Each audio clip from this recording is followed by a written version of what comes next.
bisada lagu magacaabo Rijik ayaa waxaa mar labaad u suura gashay dib inay u soo ceshato awoodeedii socodka kadib markii ay curyaantay oo ay dhaqaaqa gabtay shil soo gaaray dartii bishii Janaayo magaalada Novosibirsk ee dalka Raashka. Bisadan ayaa waxaa ku dhuftay qabow daran oo dhiig lugaheeda fariisiyay. dhaqaatiirtii daaweynaysan ay ku qasbanaadeen inay 4 lugood ka jaraan.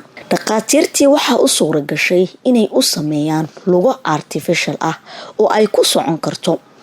dhakhtarkii qaliinka u fuliyay oo la yiraahdo Sergey Gorishkov ayaa waxa uu yiri lugaha cusub waxay u suura gelinayaan inay socoto oo si dabiici ah nolosheeda u sii wadato. Si kastaba waxaa xusid mudan in ay tahay markii ugu horeysay ee dalka Ruushka ee bisad loo geliyo 4 lugood oo artificial ah mar qura ayna ku socon karto.